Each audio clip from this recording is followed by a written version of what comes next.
Well, we finally got our order delivered.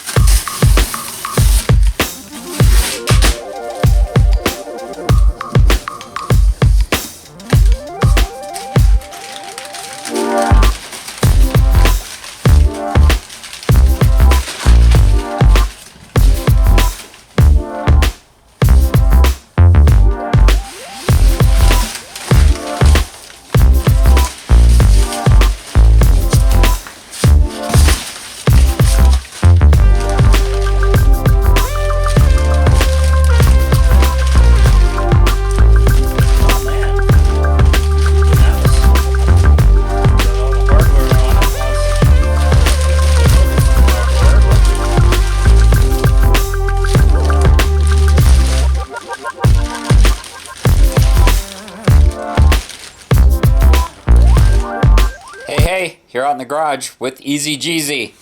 We finally got our aluminum bubble top case after a 2.5 week wait, and then UPS took a sweet ass time and told me on Wednesday it's going to be on a Thursday, and it was delayed till Friday and then delayed till Monday.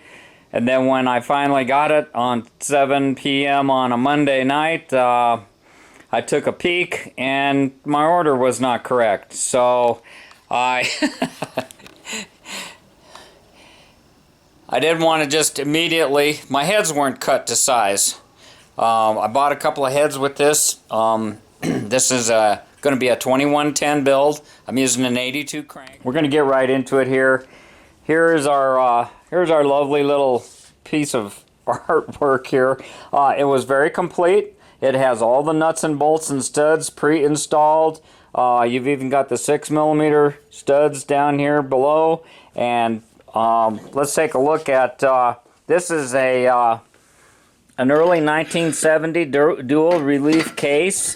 This is the right half, and just take a look. And we're not looking. What I want you to see is the amount of metal around here. There's 20 pounds difference between this magnesium alloy case and the aluminum alloy case, and there is no such thing as a solid one metal type case. They all are composed of mixtures, even all your different steels, you know, cast, chrome moly, like drill bits, everything is a blend.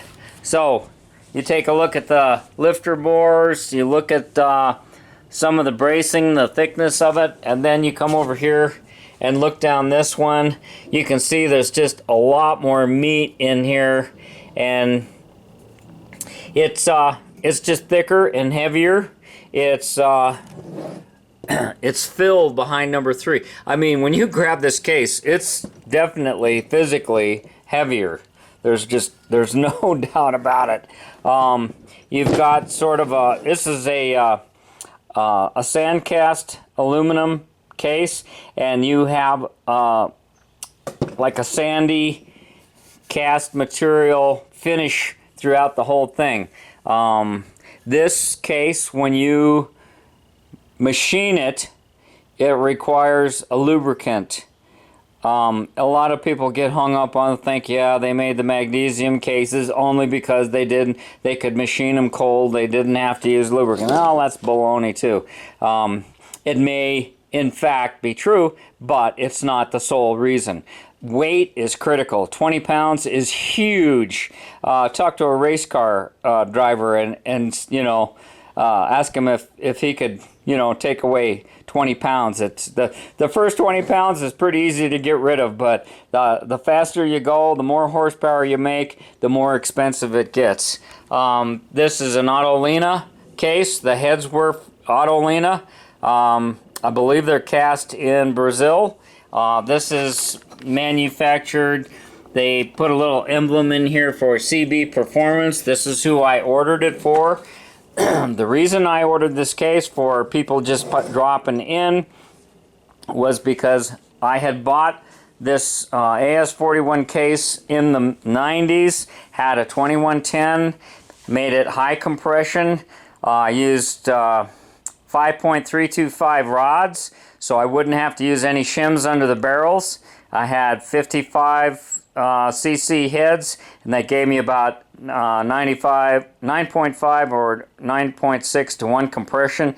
I was using it mixed with avgas, and I had it in a sand car, and I thought I was going to have the all-time killer engine, and I get out to the sand, and I couldn't keep up with some of the 2276s on some of the steeper hills, and I didn't spend, maybe spend a year in there until I could scrub together some money. Actually, what happened is I bought a car that had a 2276 in it, and I moved it over. That's really what happened. So this has been in and out of cars, but it always had the high compression and always worried me. You back off the timing so you don't get pre-ignition, but that creates more heat and it costs you power. So, I did some things. I lowered the compression on it finally and started using it more. And then I had a problem with oil pressure on one outing. And what I found was the suction, or the inlet hole, had a sleeve in it, and it was very close to the side. And this is a very expensive scat crank. It cost me a lot of money back in the day. It's nitrated, radiused. It has the oil grooves cut into it. As a matter of fact, when I went to take the timing gear off with the removal tool, there was not enough space to move the bearing back far enough that I could get the timing gear off. I had to beat it on there. That tool is right here, and it looks like this, and I had to hammer that in because that was there wasn't enough room to get the tool in. That's the first time I've run across that. So once you put this thing together, it's together. And these are the H-beam chromoly connecting rods. So I thought, with this pandemic going on and being shut in, and geez, I just haven't been going anywhere doing anything, I thought, you know what, I'm going to treat myself here, and I'm going to get an aluminum case, a brand new one. And sure enough, there is slightly more material here on the side. Now, I had some previous experience with these aluminum bubble top cases. This is a 2-liter, and a 2-liter is 78 by 90.5. You certainly don't need a bubble top case for that. But I built that engine in 2012, and I had it in my head that, if I didn't like the 78, that I could always have the option to easily switch the crankshaft to a longer stroke crankshaft. And I was very happy with the 78 by 90.5, which comes out to just over 2 liters. Let's see. What else can I tell you about this thing? When I was looking at it here, let me stick this other case half up here. Oh, we can do it from right here. Let's put it up here side by side. That thing is heavy. And I would like to make a comment in case somebody from CB Performance or somebody is watching this stuff. Please do not stamp these numbers so close to the seam. They've done it in several places, and I do not like that. I think it can deform and displace metal on the side, and I just don't think it's a good idea. I think you should, at least keep it to the outside rather than hugging it so close. It was probably bolted together when they do this, and generally builders will do this. They have a lot of things coming through their shop. Sometimes a rebuild shop will take the invoice number and they will stamp it someplace. And of course, you don't want to mix the case halves up, because this thing, once they machine it, it's married for life. You can't, if you have a problem with one side of your engine, no matter what you have, you can't just, throw it away and get the other side. Say you strip the oil pump studs out. You don't just grab a case half from a different engine and throw it on there and say, oh boy, that ain't going to cut it. So now this stroker motor, here's the other half of this. Back in the 90s, they were still welding in a plate behind number 3 because those were prone to cracking, which again, I'm building a case for why I chose the aluminum engine. weak behind number 3. Some people will tell you that these engines run cooler. An AS41 case will run cooler. And I would have to say that it depends on your application. The lighter the car, the less that's going to be an issue. If you've got a heavy bus overloaded for vacation, it's probably going to be a big issue. I run the 1.5 quart deep sump on it. It's a stock doghouse cooler with the thermostat and flaps and the vortex ring, and it's always run, say, about 15 degrees warmer. I had a discussion with an employee at CB Performance, and they said, you know, that was a big issue, and everything inside's going to run hotter too. Well, you know, if it's 20 degrees hotter on the outside, I don't know that it's going to be. It seems to me what it is on the inside is going to reflect what it is on the outside. 20-30 degrees, I don't think is a game changer for me. Okay, now on the front side here, I looked inside and I says, oh, what is this thing? This is awful close to the cam bearing. What is this big slot here? And why is all this, you know, pine cones and garbage hanging off the bottom? This thing's going to take me a lot of work to get it where I want it. I don't remember doing any grinding on the other engine case I built. I remember assembling it. The crankshaft I ordered was a 78, and it didn't come with the case and all the other things I ordered. So I had a 69 millimeter crankshaft, and I built this. I put this whole engine together with an aluminum block. It was that one right there. I put it together with the 69 millimeter crank, and I ran it about 10 miles. It was in December, and I took it back apart. The new crankshaft arrived, and I put the 78 stroke crankshaft in it, and changed the pistons and cylinders, and that's what I ended up, you know, that's what my intentions were to build it. And, you know, you can buy a non-bubble top super case or stroker case in aluminum. It's your preference. And 8 years, and this Baja gets driven a lot, and I don't know. So if you buy one and you have a bad experience, you know, don't blame me. I mean, it's just they've been offered for decades, and some people like them, some people don't. You can, you know, again, to repeat myself, when they went to the Type 4 motor, air-cooled Volkswagen, they didn't stick with the aluminum case. But here would be a nice little way of putting it. As long as you're running a 69 millimeter crank, I would build it with a magnesium case.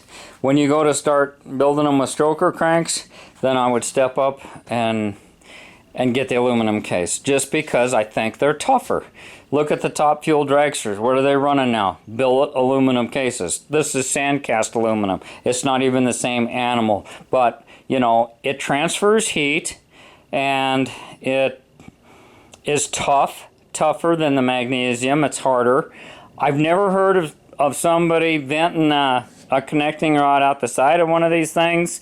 I suppose when you start talking sand cast aluminum or cast anything, you can be saying, you know, thinking about breakage. Well, you know, if you break it, or it cracks or breaks, versus stretching a case that's magnesium and it doesn't come back to its original position, what's the big thing?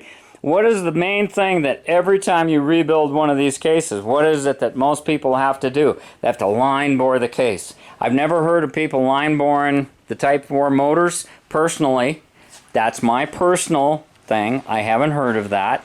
And so I'm just hoping I don't pound out my case.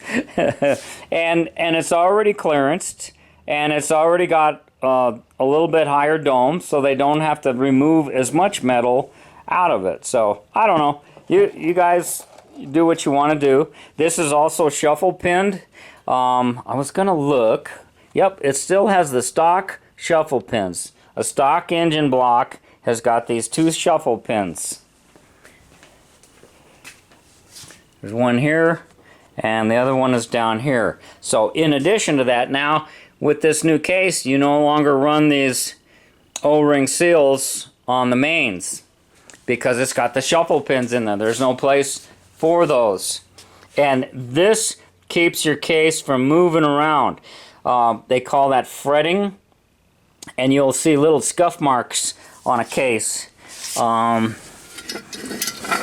You will feel down in here. You will look around here. If you don't see the machine marks, if it's starting to get pitted like this, and you see where it's just kind of got an unusual pattern, then you know that case has been shifting around.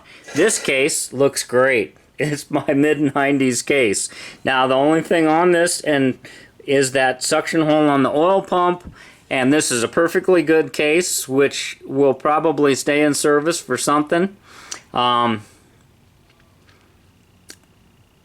just, I've already looked it over, and it's like there's no point in bad mouthing this case on appearances. You can't judge a book by its cover. I got the clearance that I was after right here, and we're just going to finish the build. I'm going to take a burr, and I'm going to grind this off. And oh, this is another spot that might upset you if you're buying a stroker case. Here's your cam bearing, and look how much they have to grind away. Now this is the tang that holds your bearing in place, but on this one over here, the tang is on this side, and this is actually the oil groove that moves the oil to the other half of the engine case and gets the oil to your head. Unless you're one of those guys that wants to do the Hoover mod, just type in Hoover mod. I've made videos on it. There's a couple shops that do it and made some great videos on it. I don't think it's necessary. I think if the factory was going to do it, it's going to do it. Notice how deep the well is on this cam bearing here. Both of this. This one is the transfer one, but look how this one here, I thought that was pretty interesting. What the Hoover mod does is allows the oil to come into the bottom. You drill down here and you extend the oil hole past this lifter bore, and so you're getting more oil to the other side of the case. Well, so what? You're getting more oil. They're supposed to cool better. If you're running Chevy Springs and high lift cam, over 500 thousandths, and you're worried about it, those are drag race motors. This is not. This is going to be a street motor all the way. Okay, guys, the first thing we're going to address here is the main oil hole to the main bearings, and the main bearings feed the connecting rods as well. It goes through the crankshaft and up to the connecting rods. And if you'll take a close look here, what I've done is I've taken my dowel pins, locating pins. We don't use tangs on Volkswagens. We use these locating pins. Here's a steel back bearing, and what we do, what I do, and you don't have to be, this is not ultra scientific. What I'm going to do is I'm just going to eyeball it down the side here, and I'm going to put a little pencil mark right where just eyeball it. Doesn't have to be right. It just helps you kind of like locate it. Then what I'm going to do, kind of center it up here. I've also, you can see I've made a pencil mark. I hope you can see that. I've made a pencil mark on approximately the center of the dowel pin. Just kind of makes it a little bit easier because this is a sort of a press fit. Oops.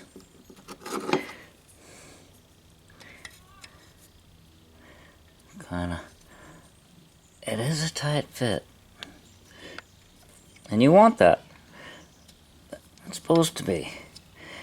Now, you don't want to be fighting the dowel pin, and you don't want to deform your bearing. It's much more critical on rod bearings. You don't want to ever push down here. Never push any bearing in the center. And it's caught in, what we're trying to do is we're just trying to establish where the bearing's going to sit in its final deal. Now, you can see I've taken my pencil again, and I've just kind of colored in where that's going to be. Now, you could also take a set of dividers, come up with something, preferably something with a lock. You might even use your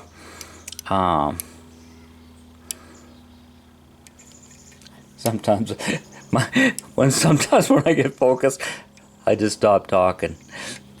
So I'm just touching it to the outside edge here from the edge of the bearing, right?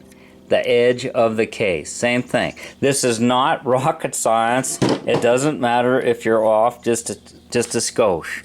Now I'm going to just remove that bearing.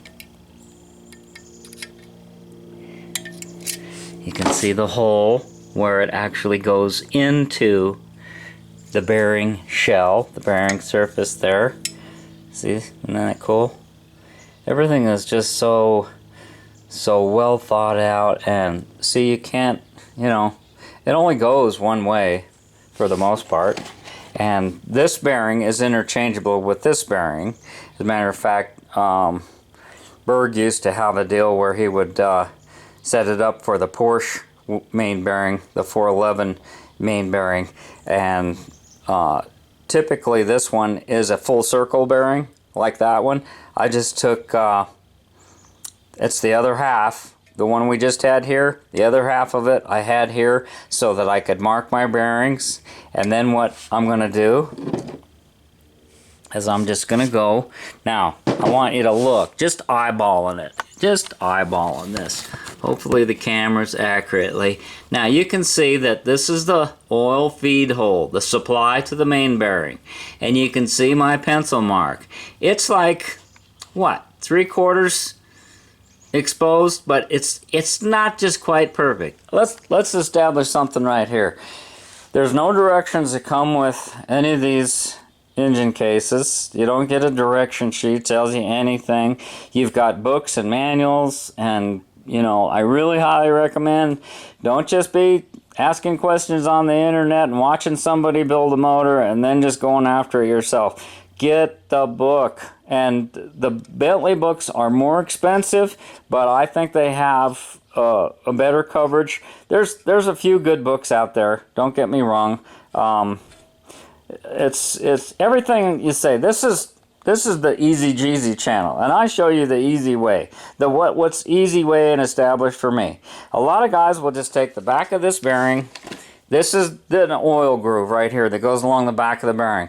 They'll do whatever they need to do, grease, oil, pencil, whatever, to transfer that location, and they'll take a bit and a grinder, and they'll grind it over. You can use a Dremel tool. This stuff isn't, you just hold it in your hand and you do it.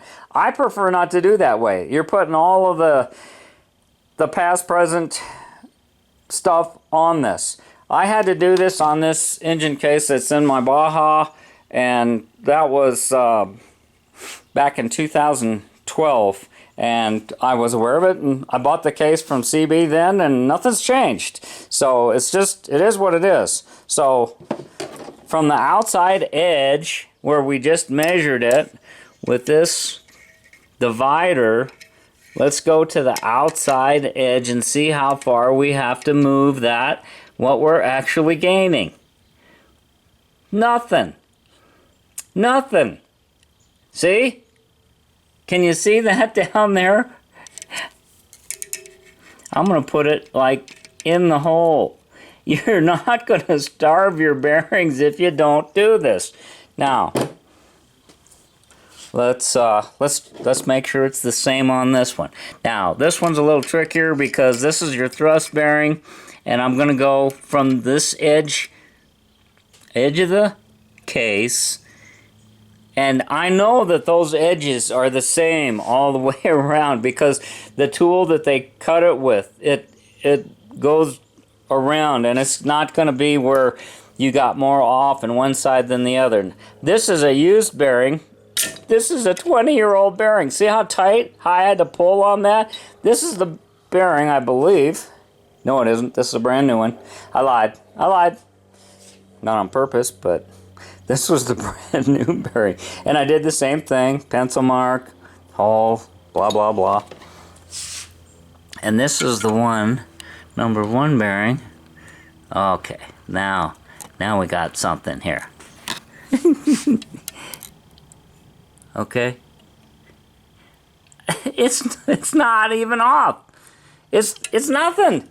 It's nothing, guys. So don't get worried about it, and don't get hung up and say, oh, this is shit, and you know, you can draw your own conclusions. Like I said in one of my other videos, how do you take a old case with a gazillion heat cycles on it and then grind away some of the supporting areas inside, put in a stroker crank and build a big motor? It's done every day, and it'll work. How long it lasts is questionable, but most of those don't last very long anyhow. I'm just telling you, that's a fact. That's a fact. You don't get as many miles on them as you think you do when you've got oh, I've had mine for years. I built my engine 20 years ago, blah, blah, blah. We're going to the edge of that pencil mark. See, I don't even have to do anything. I think what I'm going to do is just kind of bevel the edge. Now, let's take a look at this one here.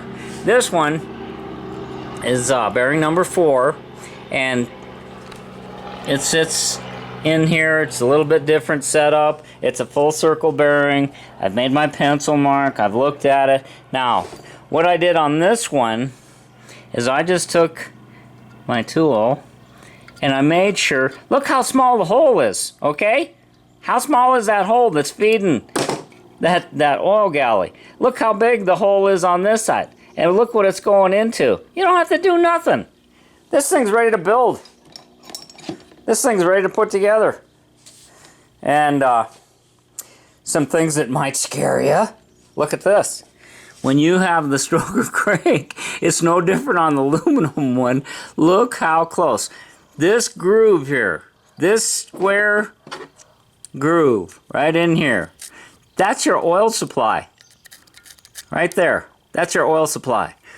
This is the discharge side of the oil pump, you know.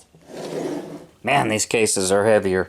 It's 20 pounds heavier, and you can definitely feel the difference. Okay, so you're on the left side when you're standing behind the car. Okay, so that means that the oil is being fed to the other head on the right-hand side. All your bearings and connecting rods are fed here, and your lifters, and it goes through the lifter and up to the rocker shaft and through the rocker arm to both sides. It lubricates the saddle bearing, and it also lubricates the adjuster screw, gets it on the outside right next to the valve, because it's a flat tapper. We don't have rollers, and we don't any of that stuff. So here you go. Here's your cam bearings, and it's that. Look how close that is. There is no room for error. You don't want to mess with this. Part of the alleged Hoover mod is to enlarge that, to gouge that thing out, and what they'll do is they'll go down this this right-hand side, and they'll drill, because there's on the last lifter board there's not a hole on the right side, and they'll continue it over and then go down here. Look how deep the well is here. There's nothing at the bottom of it. Look at that. Whoop. There's a deep well there. What can we compare that to? Let's compare it to my old demo case here. Whoop. Ah. Well, you guys are a lot of trouble. Okay, look at. There's nothing. right? Okay, and look inside. You can see all the little ribs and things. That increases the surface area. It's lighter, it's thinner, it's transfers heat quicker, probably more efficiently, on and on and on and on. This aluminum, look at the this thing is massive. It's a harder material. Yes, it's a sand cast material. Some people might be scared of it. They think it's going to be brittle, it's going to break out. I don't know. These things have been out for a long time. I don't see any horror videos talking about that sort of stuff. Runs hotter? Yeah. My engine runs about this one usually when I'm not pushing it, just putting around, maybe 10 degrees hotter or something, I suppose. And if you were going to build a bus motor, I don't know if I would want to do that. I wouldn't build a big, huge bus motor anyhow. That's just me. So I would stick. I've had a few buses in my day. I had a 71 Westie, had a 1776 in it with a doghouse oil cooler, and that thing ran hot. I could never make it over Loveland Pass. I always had to stop at that last town at the top. I can't remember the name of it. It's been so long since I've been up there, but one day I just got sick and tired of it, and I came home, and I had a used 1600 dual port that ran pretty good. It had a lot of miles on it, and it didn't have the right bolt pattern for the mustache bar, but I bought one of those oil pump adapter plates that screws on your oil pump, and I put it in, and I headed back up there. Wanted to get on the other side of Dillon Reservoir, do a little camping, and I made it right over the pass. I have one of those dipstick oil light sensors. If you're, what is that thing set for? I think it's 220 degrees, somewhere's in that neighborhood. Your oil light will start to flicker, and never came on. Never came on. I was just thrilled about that. Now look at the inside of this case, and look at how much material there is around these lifter boards. You wonder where that weight is, where it's coming from. This thing is meaty. I mean, we got some meat here.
Looking good.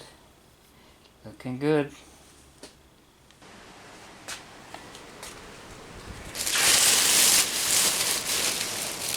Next day, just thought I'd come out, show you what I've been up to. Actually got this done yesterday, but I spent a little time cleaning things up in here. I took care of that little bunch of crust that was hanging off the bottom of that. What else did I have to do? Oh yeah, you saw me on the other side, on the other case half, before I put the crankshaft in there. You saw me make the oil holes a little bit bigger. There was something, this here looked rather small, and I I opened that out and kind of massaged that, moved it around a little bit. I made my crossover vent considerably larger. Got 3 fingers through there. Not that my 3 fingers are the guideline or the way to measure that, but compared to what it was before. And yeah, that little burr took it out pretty good. I think there's a special type of burr for aluminum. You can have a tendency to get those things to, they'll kind of like load up. You can put wax on them. There's little different tricks of the trade with getting those things to work better, but I didn't really have any problem. I decided I'm going to change the oil pickup. It gives you the option. It does cost extra, but I'm going to go with the German oil pickup, and I'm going to go with the one that has the long extension, since I'm going to have a deep sump. That'll avoid the seam here, and the adapters that come with the oil pickup. I don't know what the dimension is on this, but it's kind of cocked to the side. I'm not happy with that, so I think I'm just gonna take it out, replace the whole thing. I had one that was perfect, and I sold it to a buddy of mine who was needing one, so just goes to show, don't get rid of nothing. And this would probably work fine, and you probably wouldn't need to do a single thing that I did. This thing is just fine the way it comes from the factory. It's this is my second one. I don't really recall doing a whole lot to the first one, and it's been in service since 2012. And yeah, I'm just kind of showing you this. I wanted to post something up. Gosh, I haven't put anything up in weeks, and people are starting to leave comments saying, "Are you okay? Everything all right? You didn't, you know." I even got a haircut. Woohoo! Woohoo! Man, I feel like it's like dropped 20 degrees. It's like I got portable air conditioning now. Man, I was getting pretty miserable there with that long hair. But this is not clearanced. I put it in the video. That was just my first appraisal. I put the camshaft in there. I just today got the call from CB Performance saying that they received my heads and they're going to get them in and out of the shop and back on the trail. So I'm still, you know, I can't put the case halves together if I'm going to replace this oil pickup. So, you know, I'm pretty much holding. I got this window. I'll take the crankshaft out. I got to replace the connecting rod bearings on the crank, and I've got to open up the window in this half of the case, and then I can do my final cleaning. I also wanted to mention that they did give me, oh, this is always sweet. You know, everything you buy, and it doesn't make any difference who you buy it from. All this stuff, you know, it can just be assembled, or you can give it a little bit of love. But with the CB Performance engine kit, you don't have to buy. It comes with all the studs and nuts and washers. It's all assembled, and then you get these extra studs. These are for the the mounting bolts, you know, to mount it to your transmission. That comes in the kit. A lot of these lower priced kits don't have some of that stuff, and you might say, yeah, well, it ain't worth that much money. Yeah, well, I know. Suit yourself, but like I said, I've been buying stuff from them, and I'm running this aluminum case going on quite a few years, so it worked out. You got the block off plate and the gasket, and what were these before here? And you got the relief springs, the proper relief springs. And what did I do? I bought some of those doggone aluminum ones with the nuts I was showing you on a recent video that hold your relief valves in, and they wouldn't start. Ah, here they are. This MP stuff right here. I got these. I thought, yeah, these are great. They didn't want to start the threads. The threads suck.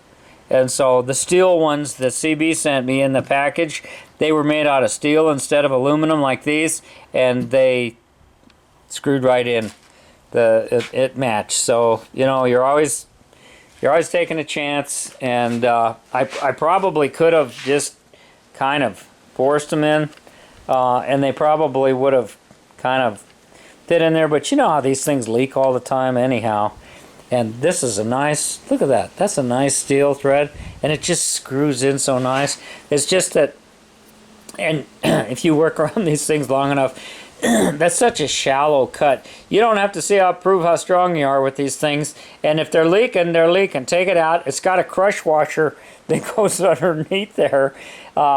You get that thing in there tight, and especially if the engine's hot and the case is expanded, and then you get underneath there with a big honking screwdriver and tighten it some more. If you try to take that out when it's cold, oh lordy.